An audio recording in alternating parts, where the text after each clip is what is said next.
as I kept telling you last week, I felt like the entire Bucs season turned around with that backflip, if we could see that again, because this backflip came on the 17-0 touchdown 10 weeks ago on this very same field.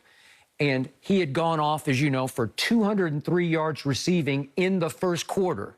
Impossibly great. And last night, they got even with him. They held him to 0 receiving yards in the first quarter last night.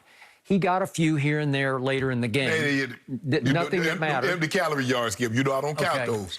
So, to me, if you trace back to the backflip, their whole season changed because over the last 3 quarters of that game, 10 weeks ago, on that same field, November 29th, on Thanksgiving weekend, Tom Brady threw for 313 in the last 3 quarters. You can say they're empty calorie garbage yards, but he got them all the way back to 27-24. And if the defense had gotten him the ball back, I believe he would have won that game because he was on fire in the fourth quarter with a 75-yard touchdown drive and a 73-yard touchdown drive. Right. The defense fell back slowly but surely into cover 2, and they started saying, nope, we're not going to come after him anymore. We're just going to play the pass. Right. And as you pointed out, late in the second quarter, Shaq Barrett finally got loose, and he blindsided Mahomes into a fumble that kind of saved the game at that point because they looked like they were about to go in for 24-0 at that point, remember? And yet, to me, Tampa figured out Kansas City over the last 3 quarters. Oh, we can do this to get that. Right. We can do this on offense, we can do this on defense, and we can play with these guys. So whatever good vibes they had off 27-24 loss began to reverberate through the back half of the season, or the last part of the season, because remember, they had the latest bye week in the whole NFL, week 13. And this is a brand new team in the middle of a pandemic. Great things happened in that bye week. I believe that Tom Brady sat down with Bruce Arians and said, hey, coach, you got to lay off me publicly. It's just not fair to me. And it doesn't help us because you're undercutting my leadership ability, because when you blast me publicly, the team's saying, oh, I don't know, is he the GOAT or is he washed up, right? And so Arians became good cop from that point forward. And then from that moment on, from the backflip on, they played nothing but great football because they won out. They won all the rest of their games. Skip, for me, I didn't have a problem with it either, and you know it's coming. You know it's coming. So whatever if you play somebody in the regular season and you play them again in the playoffs, if you beat them in the regular season, whatever you said in your press conference, whatever you've done, Skip, remember last year when Tennessee beat Baltimore? What did the guy get up there and do? The Mark Ingram thing. Big trust, the guy that's coming to the stage, D. Henry, King Henry. If you got a problem, the best running back in football, you got a problem with that, come see me. All right. So you know that's coming, Skip. I wanted to tell Tyreek, when he did what I did on the sideline, says, come help these people, that was in 1996. That was against the Patriots. We lost in the divisional round to Jacksonville. You should have let him know that. That was the very year. It was too late, Skip. He had already done it. So when did your phone call come? That happened in the regular season. At what point? Probably like week 7, week 8 in New England. Somewhere mid-season at New England. Kind of like that. Okay, and you said on your phone call what? I said, we need, the Patriots need Mr. President, can you see in the National Guard?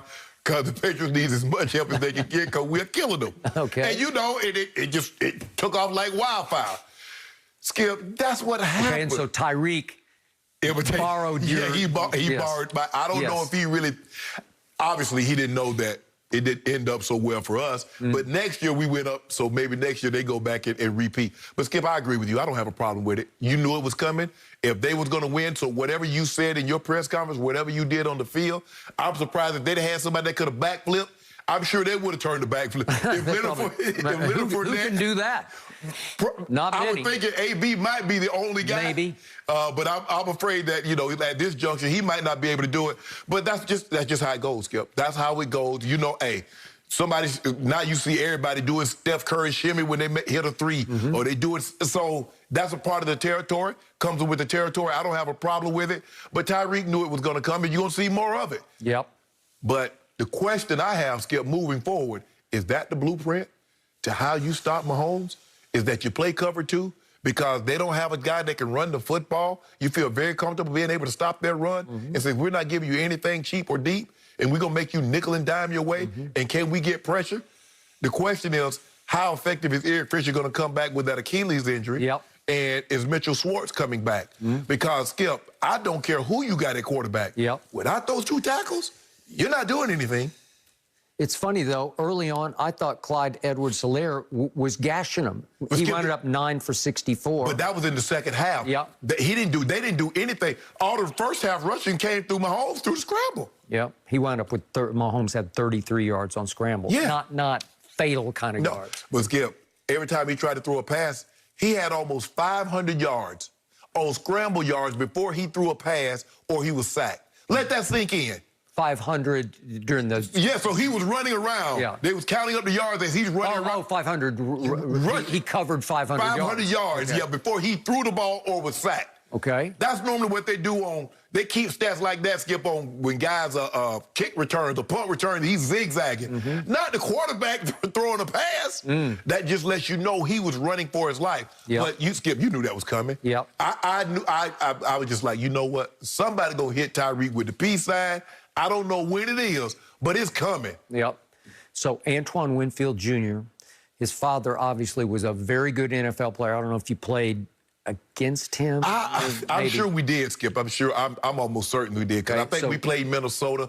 We played Minnesota in my last year, 2002. Yep, okay. We played him, so he would have been there. So he was a second-round pick. He's 22 years of age. His fellow safety is Jordan Whitehead, who I wasn't sure would be able to play, but he played. He's got a bum shoulder, which didn't seem to come into play. He could still run.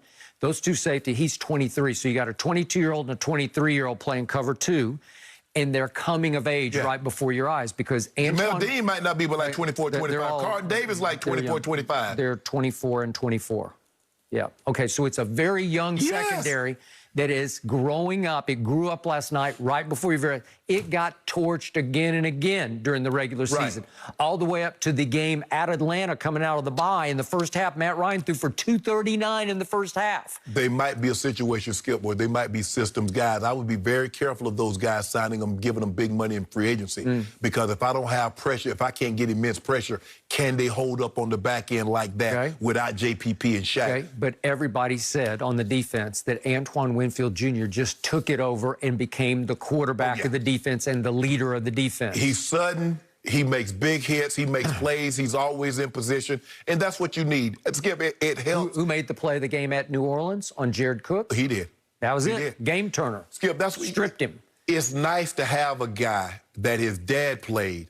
And so from a very young age, his dad is teaching him how to read keys and what to look for in down and distance, area of the field, situations.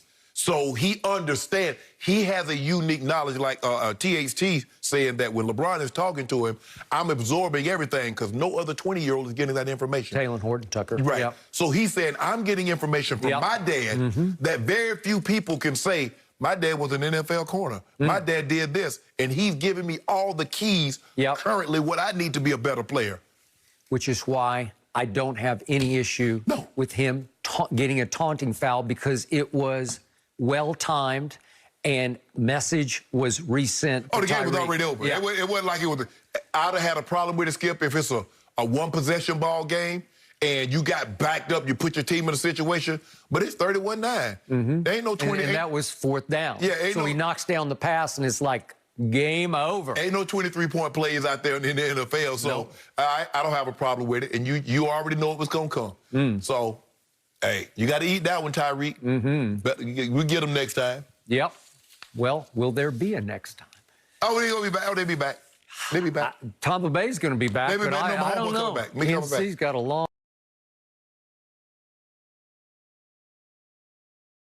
mountain to climb here. They